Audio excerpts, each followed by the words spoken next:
vibes every Thursday on Y in the morning. That's how we roll. So be sure, if you're a fan, be sure to tune in every Thursday. But for now, let's start our day on a blessed note or inspired note. And I have none other than Mr. Daniel Mbajo'S, Yes. a gospel artist. And this time he has a patriotic song that he made for the country at this trying time. Yeah. Karibu sana. Thank you very much. Do you think your song achieved what you intended it to achieve first? Yeah, I tend to think the song has achieved much on whatever intended, because actually giving me a platform to hear this song throughout the country. And we're living in peace now. Yeah. After elections. Days later. I tend to think when people get this message that I'm passing across, it's going to contribute towards creating peace in this country. All right. Yeah. Amazing. And before we get to the details, when did you start doing this music? This song specifically was given, I composed it in 2013, but at that particular time I didn't have the push to produce it. But this particular year, I had a lot of push from within to release it to the nation. And I recorded it some few months ago. Yeah. What inspired you to do a patriotic song? Yeah, I've done this specific song because of the kind of climatic condition that we are going through as a country, the kind of testing times that we are going through as a country. We realize that our country is being divided in terms of tribalism, in terms of our political affiliations. And I felt there was need as a reader, in whatever capacity that I'm serving, to pass this message to Kenyans that we need to live in peace, we need to coexist with one another, we need to see one another as Kenyans first, and then as we continue so that we build our nation. And we bring our people together, because without peace, the country cannot continue existing. Have you ever experienced negative tribalism yourself? Yes, to some extent I've experienced negative tribalism, especially in the public sector. And in the public sector at large, where you find that when you're going for a certain service, first of all, you are served in terms of where you come from. The first thing Kenyans are fond of asking is, what is your name? And having known your name, they can now start, they start addressing according to when you say your Christian names, they ask for the tribal name, whatever so that they can put you in a category first. Yeah.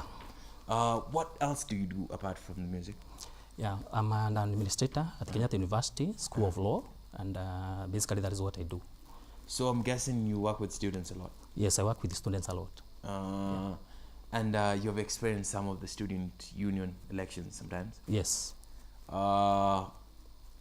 Is it the same? Is it a copy-paste of what is happening in the national politics? Very true. Of tribalism? Very true, because most of the time when the students are doing the elections, we realize that they start associating themselves with the kind of tribal cocoons where they come from, and that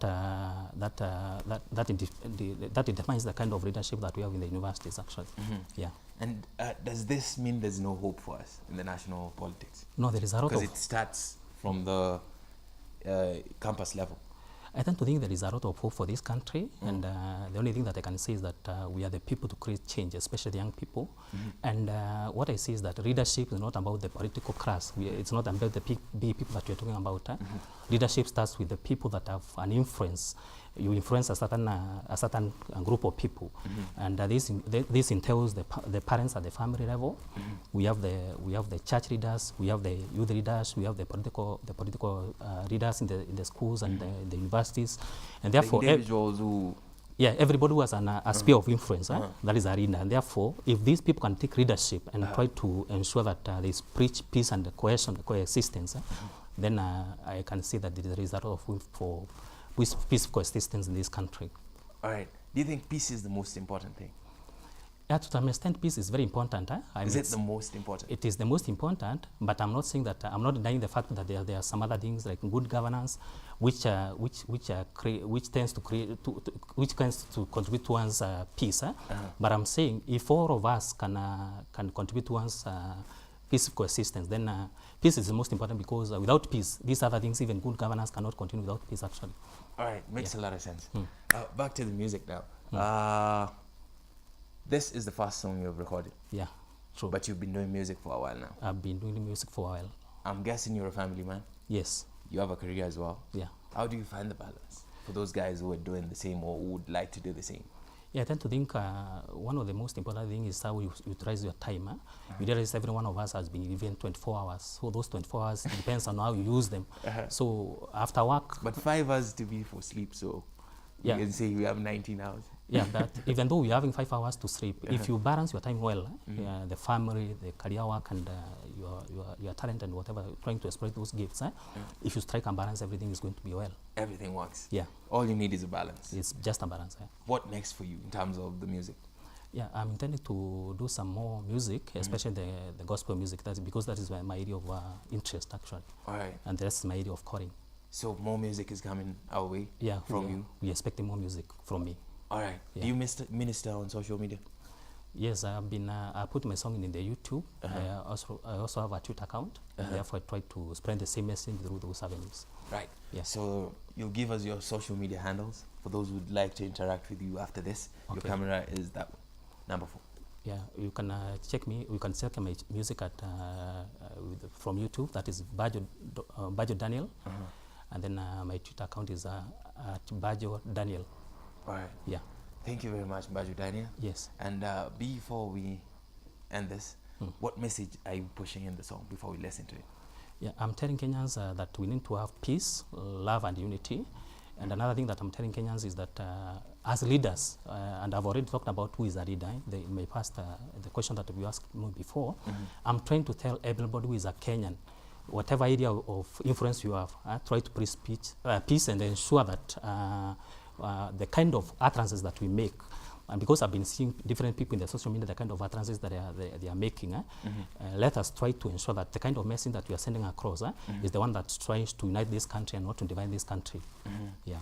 But do you think it's the mistake of the guys who are on social media, or the mistake of the leaders? Who is to blame? I might say that sometimes when we are talking about politics, it tends to blind us from seeing the real picture. Therefore, I'm saying, despite the leaders trying to influence us in any way, we as an individual should sit back and relax and ask ourselves what kind of message we are passing across, be it be through the media, be it be through our special avenues that we have, may it be through any other avenue that God has given us. Let us ensure that the kind of message that we pass across is the one that is going to unite Kenyans and not to divide us in terms of tribes, because at the end of the day, we are one Kenya, and we are one we are Kenyans, and we have no other country to go to. You know, these leaders, when they divide us, they might fly and go to other countries. But the local man at the village, he has nowhere to go. So we should ensure that everybody is comfortable living in Kenya, and we provide that opportunity for everyone to live in this country without being discriminated upon because of tribal kind of affiliations. Yeah. And the youth are a special group in the country right now. Yeah. Do you think they need to be treated as a special group, or this was just created to create a mentality in the heads of the youth that they can do things for themselves? What I want to say is that the youth are very important, because you realize the biggest population of this country actually are the youth. Yes. And therefore, I want to tell the leaders to give the youth their space and let them exploit whatever they have. These youth are very big talents, and they have very many avenues that they can utilize to develop the economy of this country. The only thing that I want to tell the leaders is that they should not use the youths as just sweeping brooms. They should not use them as just elements to be used in terms of passing across their political whatever agenda, but they should use the youth in the positive way to ensure that this country lives in peace, and they give them a space to contribute towards the development of the economy. And I want us to realize that these youth are the most people who have very many years to live in this country. Yes. Most of our political leaders, they have about, most of them are 80 years and so. So I expect them not to live so many years to come. After this. I'm not God, by the way, to design that, but what I'm saying, the youth who is having 20 years today, he has more than 60 years to live, and therefore if he's... and the most energy. And the most energy, they have a lot of energy, ideas. they have fresh ideas and whatever. If they are given political space, if they are given space, they can be able to develop this country and to bring it to higher heights of prosperity. All right. Yeah. Thank you very much for coming through to Y254. Yes, thank you for speaking your mind and speaking wise words to the people. Thank you. So now you take my job for now. Okay. Introduce your song before we play it. Okay. My song is called Amani wa Kenya, and basically it's talking about peace. And one of the things that I'm talking about is that we need to live in peace, love, and unity. And I'm trying to address the leaders. And in one of the stanzas, I'm talking about the leaders, and I'm saying the leaders are not just political leaders. Every one of us is a leader in his own kind of sphere of influence. And therefore, I'm warning every one of us to ensure that we pass the message across that we are all Kenyans and we need to live together with harmony. We should not pour blood. We should not hatutakane tumwage damu ya watu ambao hawana hatia. Especially we've seen people, we have seen children dying. We have seen young old women being burned to death, and therefore every one of us, including the soldiers and whoever, they should ensure that we live in peace and we should not use excessive force. Another thing that I'm saying is that this country is very beautiful. The other day we saw our athletes win, and at that particular time we were united, all of us as Kenyans. We were not saying that that guy comes from a certain community. We all despite the elections. Yeah, despite the elections, we celebrated them as Kenyans. That's the kind of thing that I'm passing across, that we should coexist. We should try to exist as one Kenyan community. And therefore, every one of us has an obligation. And the last bit of that song, I've seen that Kenya is greater than any one individual. These are the ones that were uttered by the late Professor Saitoti. Yes, and yes. therefore, trying to echo the same ones. And I was trying to tell Kenyans that Kenya is greater than any one person. It's greater than Raila Odinga, it's greater than Uhuru Kenyatta. And therefore, we should not be divided in terms of tribalism, because we are trying to defend one of ours. We should all exist as Kenyans. Yeah. For a better Kenya. Yeah. That is the reason for the song. That is the reason. Thank you very much. Thank you very much for coming through.